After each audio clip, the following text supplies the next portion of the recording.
Nehezayana nani kuthethanayo kulencwadi yendalo incwadi yeGenesis yamashumi amabili anesithandathu navesi yesithoba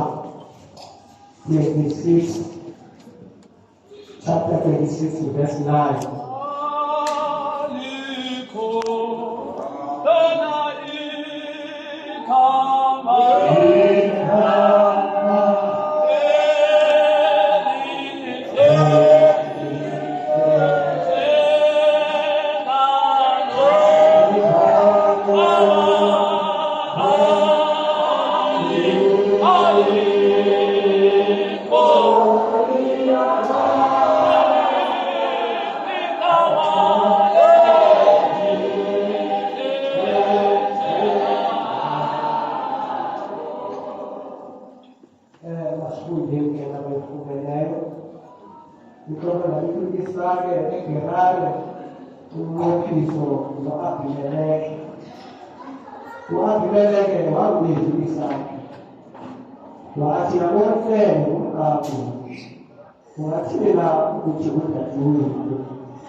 Admiration are the pillars of marriage. Taking closer uthando nentembeko zezona ziseko zomtshado oqinileyo. Kule vesi ke namhlanje sizawuthetha ngayo elapha kwindalo. Siboniswa uthando olu xa lulodwa alalelanga. Kuba uthando luvakalelo, kodwa le mvakalelo inamandla kakhulu. Uthando luvakalelo inamandla kakhulu. Kuba le mvakalelo iyakwazi uba yehle phakathi komntu nento. Athi umntu abanye into entle ayithande bayibona. Athi le yam yawuveka ngayo. Iba luthando olo. Umntu noba yintoni le nto etawuni ayithande. Athi uyithanda apha akwenzela uba isandla sakhe singafikelela kuyo siphathe. Anganeli njenge ilona umuntu abona akwaba lento ibini ngaba yeyakhe ngolweni ngoba umuntu into ayithanda uba nomona ngayo uba athi ayithathele kuye kuba ufuna uba ingaphinde izuze ngomnye umuntu. Apha kule ncwadi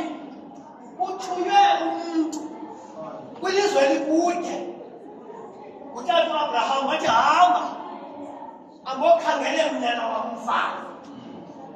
ngore xa ebuya lo mkhonzi esiza nalo mfazi lo mfazi ebengamthandanga uIsake ebethobele umthetho wakokwabo ngore uIsake ebengamthandanga lo mfazi ebethobele umthetho wakokwabo kodwa uthe xa ebuzwa nomakoti bakhe akunakuhlala neintsuku ezimbalwa wathi kukhuleni njani ngokungxamele ukubona umzi wakhe apho ayakho uthi umbhali uthe xa esondela kulo mzi wakhe awuphosa amehlo umfule ngaphesheya wabona umfana omde uvelele umhlaba wamjonga usisi lo mfana engamazi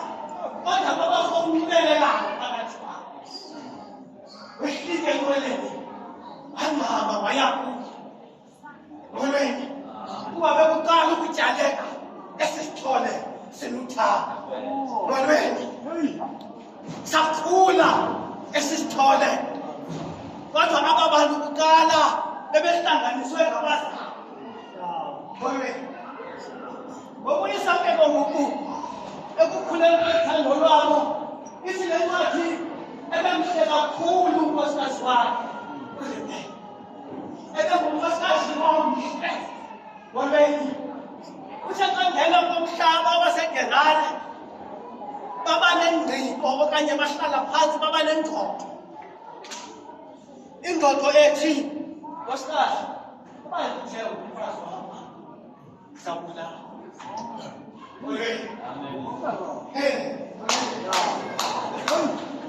uba ndithe ungumkam apha ngendlela omhle ngayo kuzawuyenzeleka amadoda alapha andisuse kuba ndithe kuni umntu usayikhangela into entle ayinqwenele afuna ukuyithathela kuye awungena lo tata kwesisixeko ubuziwe bambani nalo uhamba naye wathi apha kule ndawo lo tata esithi kudadewethu apha sibona kucinezelwa into enomandla kakhulu uthando lacinezelwa kuba kufuneka aba bantu batshintshe imvakalelo omnye abe njengodade komnye omnye abe lacinezelwa imvakalelo ubuthando olu lakhelwe imvakalelo ngolweni bahlala ke aba bantu bekhohlisa isixeko esicinezele imvakalelo xa imvakalelo zicinezelo ke ayithethi ukuthi azikho zikhona zicinezelo ngolweni lacinezelo uthando lacinezelo uthando luvotile lucinezelo lasuke uthando ladwala laye lugcwala layikhaphuka ngolweni kenye imini kumkani xa erhobe efestireni wafika aba bantu ehleka bencumele bebambele izandla ngoba uthando luyampelela alufuni ngolweni amifu Isake athi Isake yini uba ukukhohlisa uthi udadewethu kuba kuthetha ebajongile indlela bebeqwalasene ngayo ebusweni wabona apha ukuthanda ngolweni kuba uthando olu aliyonto fihleka ngolweni ilana ke ngoku kodwa xa lulodwa kotata bam nandibonga bam luyingozi ingekho inkonile ento ke ngobathi umlungu i-admiration kuba xa lulodwa lungaqhekeza izinto ezibalulekileyo luzaphula kuba isube luthando olungenayo intlonipho ngolweni oluthando olungenantlonipho silubona phakathi kwabantu ababini abebebephambi komfundisi bevuma besithi bayathandana kodwa sibone bekomnye kabomnye kakhulu angcwelele engcwele rhinga bethe izono uyayithanda ngoba ingxaki walithando akaqhelwanga entlonipeni koneni apha phakathi kwabantu kubekho isigqibo endiqinisekileyo ungakhange umamulibheka asithande esi soba umyeni wakhe amkhanyele kodwa ngenxa yentlonipho yoba ebeyazi imbeko yomyeni wakhe wamsondelela uba le nto mayenzeke koneni ngoba uba umntu uyathanda umntu uyahlonipha uyathembeka wathembeka ngumama emyeni wakhe uthatha isigqibo esibukakhulu koneni ngemanaso lo mama ngemanga semyeni wakhe namane kugqitha intsuku emane enyamezele uba akhalelwe esithi lona ayindoda halleluya uthando ke lunamandla lunjalo kodwa luhamba ngenhlonipho uba umntu xa emhloniphileyo ummanyelela okulungile halleluya ndidla ke abantu abangootata bonke ngake namba ukulongelesithi ukwesazake ayikokuyishi namuzukubeleka abanye abootata bathi amakhosikazi abatheni ayapheka atsho bonke athi hohambe uyapheka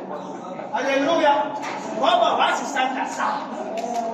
akakho umntu umbona ukuthi uyasazi isandla sakhe uyapheka uyamnqoba halleluya ngokuba wonke umuntu atheni amxabisileyo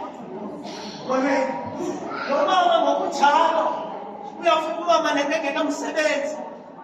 ibe bemele uba le nto benebuzana kwaye umva esithi hayi ungayibuza nakutata because uyamfaka uyenapha angazi nesombululo koneni ngoba othando labo lakhelwe intlonipho umbhali uthi utata uSawule ubeke isigqibo emveni kwintombi yakhe endifile ngoba nesigqibo soba uDavide amgcine igama koneni kanti intombi kaSawule ivile le nto ithethwa ezinyobeni koneni waxheka uMikhaya waxheka waya kuDavide wathi utata lenjongo yokuba akubulala halleluya banyanzeleka khethe phakathi kwababantu ngoba lo mama ebeloyana kwinto ayibize ngoba nguthando ngoba uyise umnika nomyeni ngoba uyanyanzeleka nomyeni amkhusele akakwazanga ukuwela kuSawule athi hayi utata wam lo esi sigqibo asithathileyo silungile wema nomyeni wakhe halleluya ungaba ke ngomama nathi siyayenza njalo kuba sithi noba siyeva into ngoku akuhlanga ngokusiyazi oba umoya uyephula kodwa sime nabayeni bethu halleluya sithi le nto mayithi uba iyasiwisa isiwise sobabili halleluya uba iyasiphakamisa le nto ithini isiphakamise sobabili halleluya nawujika ke ngoku nakodamini kodwa ndikhe ndizwe abantu ababini besithi babedlala ngaloo uvesithi manajeke mngani nalo ikhaya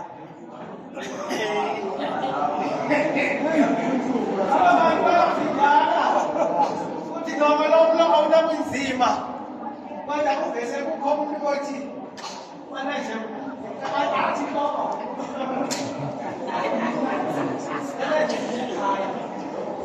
futhi ekhaya akunethi halleluya ezama ukutshilela abayazi bayindleko wabo ayinamathongo futhi igeyita kwabo itheni uliwe kodwa sibona umama abaye baba ecaleni babayini babo ixesha lonke inkosi isebenza ngabazalwane